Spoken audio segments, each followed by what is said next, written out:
Welcome to the deep dive. We take your source materials and we really cut straight to the chase, giving you the knowledge you actually need. Today, we are diving deep into procrastination. And wow, this is a topic that just generates so much guilt for people, doesn't it? It really does. It's monumental. Our mission today is to, well, completely rewrite how you think about this.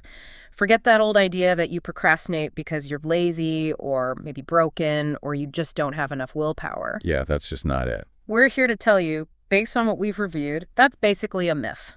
And it's a really harmful myth, honestly. Think about it. If you spent years trying every single productivity app, every schedule hack, all these complicated time management methods, and you still find yourself just staring at a blank page or avoiding that phone call, the reason is actually pretty simple. You were solving the wrong problem. Procrastination isn't fundamentally a time management issue. It's driven almost entirely by this really sophisticated dance between your nervous system and your brain. Right. So the big idea, the core concept we really need you to absorb today is this. Procrastination is protection.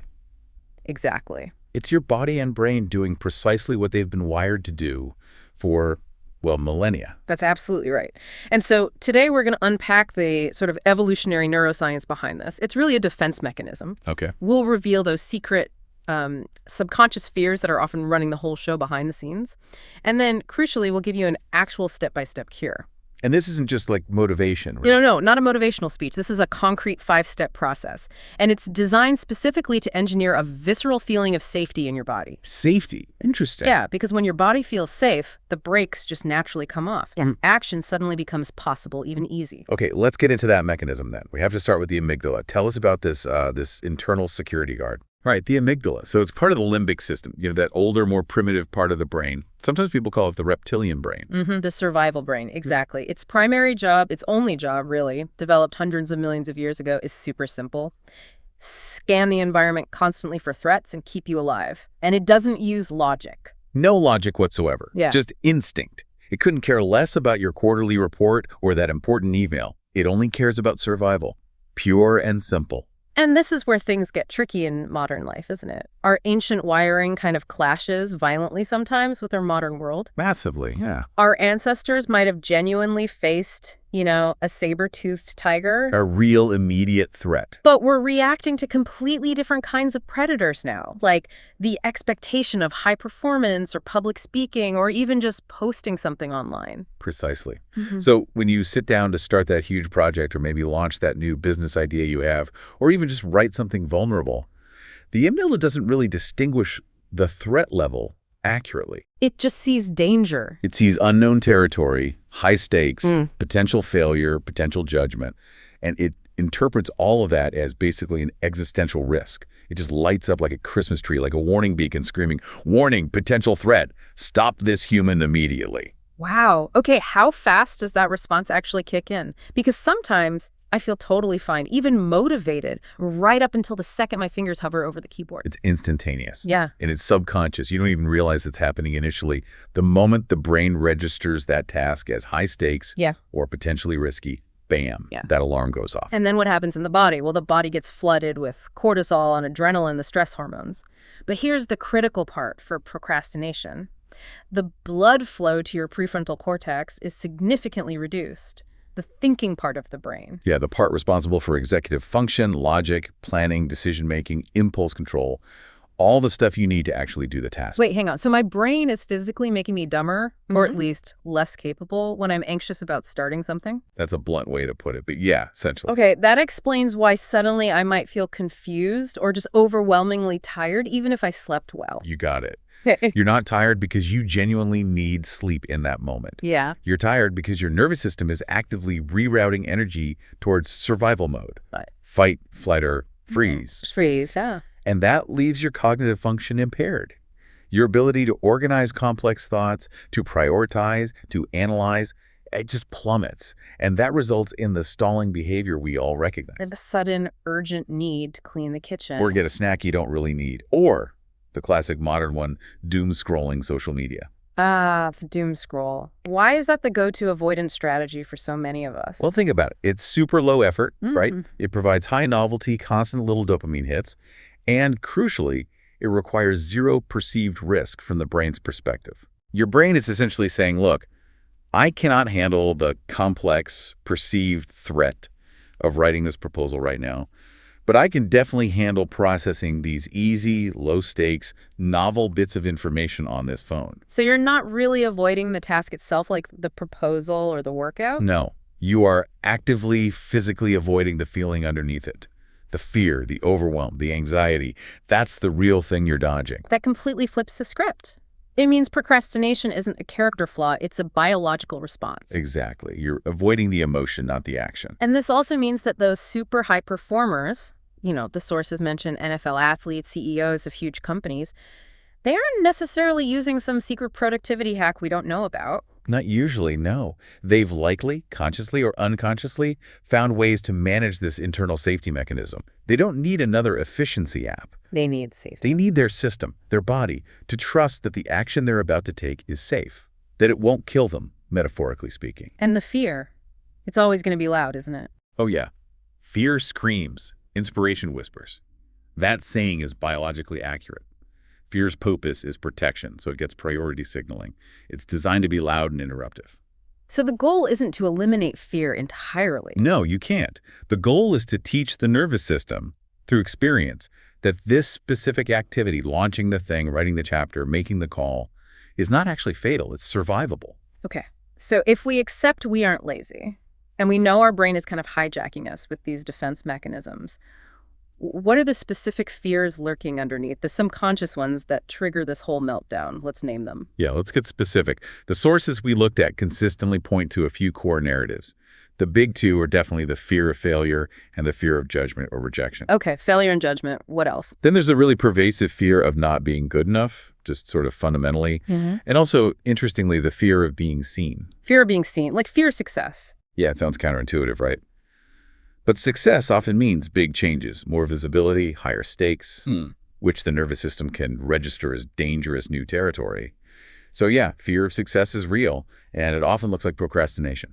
Let's dig into those a bit. Let's connect the fear back to the underlying story the brain is telling itself, because that story seems to be the real villain here. Absolutely. Take the fear of failure. It often masquerades as perfectionism, right? Endless planning, tweaking, waiting for the perfect time that never comes. Exactly. Right. It's just failure avoidance in disguise. The hidden story playing in the background is something like, if I really, truly try my absolute best and I still fail, well, that proves it. It proves I'm fundamentally flawed or just not good enough. Ooh. Yeah. So procrastination becomes this weirdly convenient escape hatch. It lets you tell yourself, well, I didn't really fail because I wasn't good enough. I failed because I didn't really start properly, or I ran out of time. It protects your sense of self-worth, paradoxically, by keeping you from fully committing effort. And does that story come from somewhere specific? Often, yeah. It might echo a critical voice from your past, from your parent, a demanding coach or teacher, or just an internal critic you've trained up over years of self-judgment. Okay, the other huge one, fear of judgment or rejection. Why does that feel so physically painful sometimes? Like, if I post something online and get negative comments, well, that taps into something incredibly primal. Evolutionarily speaking, rejection was potentially fatal. Fatal. Yeah, think about our ancestors. Our deepest need is for belonging, Right. for being part of the tribe. Yeah. Being rejected, ostracized, exiled from the group, that often meant almost certain death. No protection, no shared resources. Okay, wow. So when your nervous system registers the possibility of judgment today, like getting critical feedback on a project or someone disagreeing with your idea, it can activate some of the same neural pathways as actual physical pain. So the subconscious story is something like, if I put myself, my work, my ideas out there, and people judge or reject me, I'm risking being cast out, being deemed unworthy of the tribe, and the brain just slams on the brakes procrastination to prevent that perceived catastrophe. That makes so much sense. Okay, this brings us perfectly to the action plan. We've nailed down the cause this nervous system threat response. We've named the underlying fear narratives. Now, how do we actually engineer that feeling of safety you mentioned? Let's walk through the 5 steps, right, the practical part. Step 1 is absolutely crucial and maybe a bit counterintuitive for some. Work on your body before your brain, body before brain. Why? Because, as we discussed, when fear and anxiety are high, that blood flow is averted away from your prefrontal cortex, your logical brain. Right, the thinking part is offline. Exactly. So trying to use logic at that point, trying to think your way out of it or force yourself to focus, is literally working against your own physiology. You're trying to drive with the emergency brake pulled tight. You have to calm the body down first to bring the logical brain back online. Okay, but here's a potential issue. If I'm already feeling overwhelmed by the idea of starting the main task, adding another thing to do, like some complicated breathing exercise or movement routine, that can feel like just one more task I might fail at or procrastinate on. How do we handle that friction? That's a great point. The methods have to be simple, immediate, and physical enough to genuinely disrupt your current state. We're not really adding a task. We're actively reducing the stored tension that's blocking action in the first place. Okay, so simple and physical, like what? Rest and shake is key. Yeah. Seriously. Yeah. Just stand up right where you are and physically shake out your arms and legs Vigorously. for maybe 60 seconds. Even if I look ridiculous. Especially if you look ridiculous. It doesn't matter. You're physically discharging some of that pent-up stress energy. You're resetting your baseline. It works. Okay, shaking. What else? What about that tapping technique mentioned? Yeah, tapping, just lightly, kind of firmly, hitting your muscles, arms, legs, torso with your fists or open hands. It works similarly to shaking. It disrupts that internal tension loop and forces your awareness back into your physical body, grounding you. And then pairing that with breathing. Yes, pair that physical reset with a specific nervous system anchor like box breathing. It's simple. Inhale slowly for a count of 4, hold your breath gently for 4, exhale slowly for 4, and then hold the breath out for 4. Repeat that cycle a few times. Why that specific pattern? That rhythmic, controlled breathing directly activates the parasympathetic nervous system, the rest and digest system. It sends a powerful signal to your brain that the immediate threat has passed, and it's safe to calm down. Got it. And then for people who want the really quick, almost aggressive reset, there was mention of cold exposure. Ah, yes, the ice water face plunge. It sounds intense, but it's incredibly effective as a rapid state change. How does it work? You just fill a bowl with ice water, take a deep breath, and plunge your face into it for, say, 15, 30 seconds. The sudden cold on your face triggers the mammalian diving reflex, which strongly activates the vagus nerve. And the vagus nerve. It's a major player in the parasympathetic system. So you get an immediate shift towards calm. It's like hitting a physiological reset button. You're basically telling your body in a very undeniable way, see, we're not actually running from a tiger right now. We're safe enough to do this. It signals immediate safety. Okay, so step 1, calm the physical system first. Shake, tap, breathe, or maybe even the ice plunge. Once the body's a bit calmer, with step 2. Step 2 is tiny tasks, or as the source material nicely puts it, the pebble. The pebble, I like that. It sounds manageable. That's the whole point. This step seems straightforward, but you're right. People often still try to choose a pebble that's actually still a rock, maybe even a boulder. They overestimate what tiny means in this context. Exactly. The goal of the pebble is not achievement initially. It's proof. You are simply proving to your primitive threat-scanning brain that taking this specific action, however small, is not dangerous. It won't kill you. So if my brain sees the task as, like, writing a whole book. Yeah, instant panic from the amygdala. Mountain. Threat. So the pebble isn't write the first chapter. No way. Not even write the first page. The pebble is maybe open the document. Or even just sit down at the desk. Or maybe write one single, absolutely terrible first sentence. Write a bad sentence, intentionally. Yes. Because the goal isn't quality, it's just starting. The activation energy needs to be so incredibly low that the amygdala doesn't even have time to raise the alarm. So if my goal is to start a new fitness routine, say run 3 miles, the pebble isn't run half a mile. The pebble is just put on my running shoes. Perfect example. Or maybe just fill up my water bottle or walk out the front door. If you're terrified of launching your new website, the pebble might be draft the subject line only for the announcement email. Wow. Okay. So an action so small, it feels almost ridiculous. Yes, it needs to feel almost too easy. But that tiny, simple act of completion does something powerful. It allows your nervous system to register, okay, that happened, and I'm still alive. That wasn't so bad. It signals safety and starts to build a tiny bit of momentum.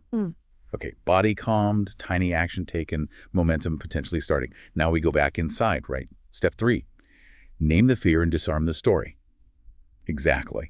Now that the immediate panic has subsided a bit, we can do the slightly more cognitive work. We need to bring those subconscious fear patterns we talked about earlier out of the shadows and look at them directly. So actively confronting the narrative, Yes. you need to ask yourself, quite specifically, what is the pattern that keeps showing up here? What am I really afraid is going to happen if I do this thing? And crucially, whose voice am I hearing in my head when I hesitate? Is it mine or someone else's from my past? Finding the source of the story. And then questioning its validity, giving it less power. Okay, so let's apply the antidotes mentioned. For that fear of failure, the antidote is kind of redefining failure itself. Precisely. You challenge the story. Ask yourself, okay, if failure doesn't automatically mean I'm broken or worthless, what else could it mean? Could it just be data, feedback? Am I willing to learn? Am I willing to grow from this? Is it okay to be imperfect while I learn? You're negotiating with that fear, offering it a different interpretation. And for the fear of rejection, how do you disarm that primal threat? You make it specific and less absolute. Ask, rejection from who exactly? Is this specific person's opinion, or even a few people's opinions, actually fatal to my survival or well-being? Probably not. Right. Is their potential rejection really about my fundamental worth as a person? Or is it maybe just about their subjective taste or their own stuff? You contextualize it. You're teaching your brain that tribal banishment isn't actually on the table because you submitted a slightly flawed report or someone didn't like your blog post. Sure. Okay, that's powerful. Moving into the more motivational side now, step 4, connect to the why. If the nervous system is screaming danger, how does thinking about my mission statement actually help? It helps because the why, the purpose, needs to feel bigger and more compelling than the momentary discomfort or fear of starting. Okay. If your purpose for doing the task only serves yourself, I want to make more money, I want to look good, that purpose can easily get crushed under the weight of the amygdala's fear signals. It's not robust enough. What if it's bigger? But if your mission, your why, is connected to something larger, like serving your community, helping your family, contributing something meaningful, advancing a cause you believe in, that purpose provides a powerful countervailing force. Like an emotional anchor. Exactly. As that quote goes, when your why is strong enough, your how will reveal itself. You need to consciously connect that small, scary pebble you're about to move back to, the massive positive impact it could eventually have, maybe for others. So you need a reason to push through the discomfort that's bigger than your immediate fear of judgment or failure. Precisely. The why acts as an emotional shield, or maybe a compelling reason to face the what-if fears. It gives you leverage against the resistance. Got it. Okay, that leads us to the final step, step 5, which sounds really intriguing. Schedule failure time. This seems like the ultimate nervous system retraining. How does making failure intentional actually remove the resistance? Kind of brilliant, actually. It embraces that fuck it up and figure it out philosophy, as the sources put it. Yeah. Think about it. If the biggest brake on your action is the fear of imperfection, the fear of not doing it well enough, then we remove that brake entirely by making the whole purpose of the activity to be messy, to be imperfect, maybe even to fail. You're kidding. Schedule time to fail. Yeah. Well, schedule time to practice without attachment to outcome. You are literally training your nervous system through direct experience that imperfection is acceptable, that trying is safe, even if the result isn't polished. Okay, give me an example. Instead of blocking out an hour to write the perfect draft of something, you schedule, say, 30 minutes, and the explicit goal is, write 30 minutes of utterly horrible, unusable garbage copy. Just get words down no matter how bad. Or record a podcast episode that you know will be messy. Yes. Commit to recording a messy, unedited 15-minute practice episode that no one will ever hear. Or maybe spend 1 hour deliberately testing some scary new software or process with zero expectation of success or mastery. So the focus shifts completely. Completely. The entire point becomes practicing the act of showing up and trying, regardless of the outcome. You are systematically teaching your nervous system through repetition that the process of trying and even screwing up a bit is fundamentally safe. The action itself, the showing up, becomes the win, not the polished result. Wow, that feels liberating, actually. It can be. It takes the pressure off enormously. And really, this ties everything neatly back to our central discovery today, doesn't it? Yeah. You are not procrastinating because you are lazy or broken or flawed. You are wired for survival. Yeah. And this deep dive shows the real solution isn't another life hack. It's not about more motivation. It's this deeper foundational work of learning to understand and regulate your own nervous system. It's about consciously engineering safety where your brain currently perceives danger. So when you consistently practice these steps, when you teach your nervous system bit by bit that it's actually safe to start small, Mhm. Safe to be seen, even if imperfectly. Safe to fail sometimes. Safe to, well, suck a little bit while you're learning and getting better over time. Yeah, giving yourself permission for that. Then those self-imposed procrastination breaks just naturally start to release. You're not fighting yourself anymore. Exactly. You're working with your biology instead of against it. And really, you're not here on Earth to live under the, I don't know, the tyranny of subconscious fear, right? You're supposed to be out there building a life, creating things, doing work that excites you, that maybe helps other people too. Even if that whole process requires stepping into discomfort and being courageous sometimes. That's the potential, absolutely. So maybe a final thought for you, the listener, to reflect on. What one small, truly safe step, what single pebble can you identify and maybe even take today? One that specifically demonstrates to your nervous system that the future you desire, the thing you're avoiding, is actually less dangerous than the fear that's currently protecting you from it.